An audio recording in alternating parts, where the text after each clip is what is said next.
Chemistry की मुझे सबसे मज़े की बात ये लगती है कि ये एक ऐसी साइंस है जो हमें छोटे से छोटे लेवल पर जाकर किसी चीज़ के बारे में बताती है। अब हम सिर्फ एटॉमिक लेवल पर बात नहीं करते, बल्कि इससे भी छोटे सब एटॉमिक लेवल पर बात कर रहे होते हैं। तो जब हम इतने छोटे लेवल की बात करते हैं, तब हमें पता लगता है कि हम कायनात के किस लेवल पर आते हैं। तो अब अगर हम इतने छोटे लेवल की बात कर रहे हैं तो इसके लिए पैमाइश का एक अलग तरीका होता है जिसको हम यूनिट्स ऑफ मेजरमेंट कहते हैं। अब क्योंकि यहाँ पर हम ज्यादातर बात करेंगे मैथ्स के ऊपर, तो हम देख लेते हैं कि हम इतनी छोटी चीजों के मैथ्स की पैमाइश कैसे कर सकते हैं।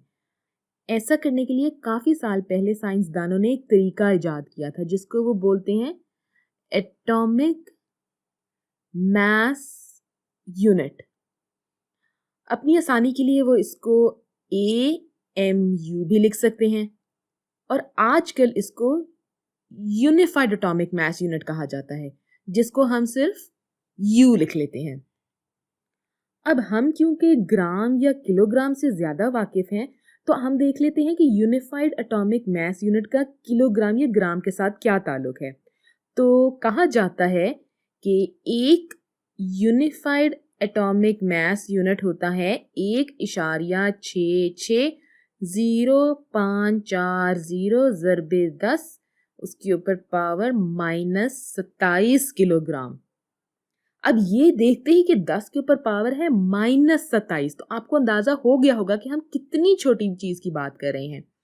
अगर आप इसको लिखना चाहें तो ये हो जाएगा 0.26 दफा 0 और फिर 166 और इस तरह आगे।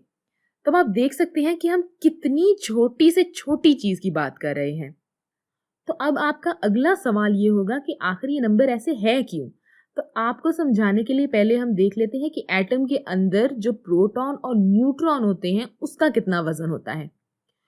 तो एक प्रोटॉन का वजन होता है तकरीबन 1 यूनिफाइड एटॉमिक मास यूनिट और एक न्यूट्रॉन का वजन होता है तकरीबन 1 यूनिफाइड एटॉमिक मास यूनिट। लेकिन अगर हम इलेक्ट्रॉन की बात करते हैं तो उसका मास प्रोटॉन और न्यूट्रॉन से कुछ 20,000 गुना कम होता है।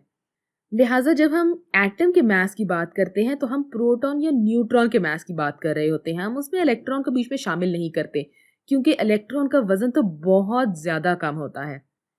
तो अगर आपको पता हो कि एक एटम में कितने प्रोटॉन और कितने न्यूट्रॉन हैं तो आप उसके मास का बखूबी अंदाजा लगा सकते हैं।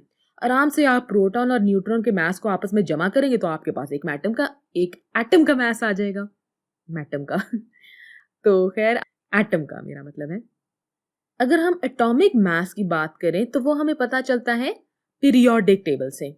अगर हम पीरियोडिक टेबल को देखें तो इसमें हमें कुछ एलिमेंट दिखाई देते हैं जिनकी एब्रीविएशन भी होती है, यानी 1 या 2 लेटर से इनकी निशानदेही की गई होती है। हर एलिमेंट के ऊपर एक नंबर दिया गया होता है जो कि एटॉमिक नंबर कहलाता है। एटॉमिक नंबर का मतलब है कि इसके एटम में इतने प्रोटॉन मौजूद हैं। एक इंतहाई अहम बात जो मैं बार बार अपनी वीडियोस में करती रही हूँ और आइंदा भी शायद करती रहूंगी, वो ये है कि प्रोटॉन की तादाद हर एलिमेंट के लिए मखसूस होती है।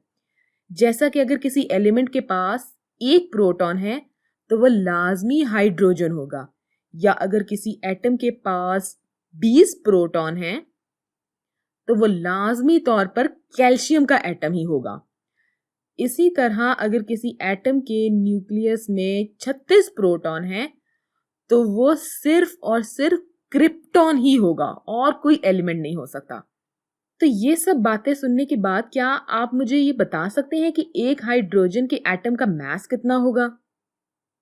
अगर आप चाहें तो इस वीडियो को थोड़ी देर रोक लें और सोच लें।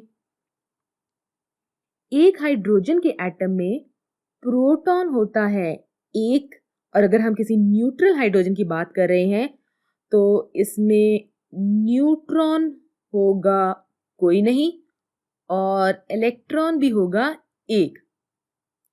अच्छा, मैंने बात की थी कि अगर ये न्यूट्रल हाइड्रोजन होगा तो अब आपका सवाल ये बनना चाहिए कि क्या किसी और किस्म का हाइड्रोजन भी मौजूद होता है? तो हाँ, बिल्कुल होता है। दुनिया में एक ही एलिमेंट के मुख्तलिफ वर्जन मौजूद होते हैं, यानी मुख्तलिफ इकसाम मौजूद होती हैं। और अगर हम मुख्तलिफ तरह के एलिमेंट की बात करते हैं तो साइंसदानों ने इसको एक नाम दिया है और वो नाम है आइसोटोप। हर एलिमेंट के मुख्तलिफ किस्म के आइसोटोप्स पाए जाते हैं, लेकिन मुख्तलिफ आइसोटोप्स के पास एक ही जितने प्रोटॉन होंगे। अगर उनमें फर्क आता है तो वो होता है न्यूट्रॉन की तादाद की वजह से।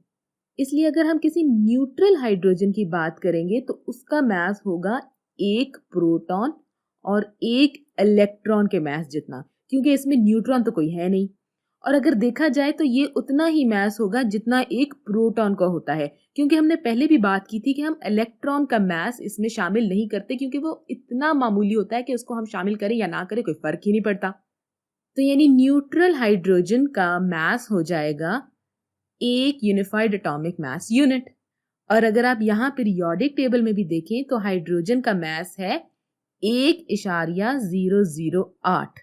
दरअसल ये उन सब हाइड्रोजन के एटम के आइसोटोप का एवरेज है जो इस दुनिया में मौजूद है।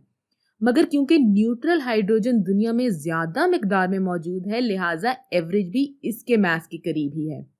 इसके बरक्स अगर हम किसी एलिमेंट की मिसाल लें जिसके दो वर्जन हैं या दो इकसाम हैं, या अगर साइंस की जुबान में बात की जाए तो हम कहें कि उसके दो आइसोटोप हैं, और पहला आइसोटोप 80% मौजूद है और उसका एटॉमिक मास है 5, और उसकी दूसरी किस्म जो 20% मौजूद है उसका एटॉमिक मास है 6, तो इसमें आपके पास एवरेज आ जाएगा 5.2, यानी 5.2 होगा इसका एवरेज एटॉमिक मास। तो ये बताने का आपको मकसद ये है कि आपको पता चल जाए कि यहाँ पीरियोडिक टेबल पे जो मास दिया गया है वो किस तरह लिखा गया है। ये किसी एक किस्म के एलिमेंट का मास नहीं है, बल्कि इस एलिमेंट के मुख्तलिफ वर्जन के मास का एवरेज है, इसीलिए इसको कहा जाता है एवरेज एटॉमिक मास। अच्छा, पुरानी केमिस्ट्री की किताबों में इसको एटॉमिक वेट भी कहा गया है, लेकिन मेरा इस बात से कुछ इख्तलाफ है, क्योंकि ये वेट नहीं बल्कि मास है, और मास और वेट का फर्क आप फिजिक्स में पढ़ चुके होंगे।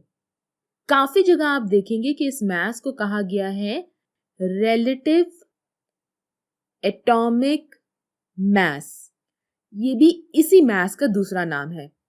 अगर हम इसको समझने की कोशिश करें तो वो कहना ये चाहते हैं कि अगर कार्बन का मास है 12, तो हाइड्रोजन के मुकाबले में 12 गुना कार्बन का मास ज्यादा है, इसलिए इसको रिलेटिव एटॉमिक मास कहा गया है। इसी तरह अगर हमें पता हो कि ऑक्सीजन का रिलेटिव एटॉमिक मास है 16, तो हम कह सकते हैं कि ऑक्सीजन के एटम का एवरेज एटॉमिक मास है 16। यानी हम बात तो एक ही चीज की कर रहे हैं, मगर इसके दो नाम हैं।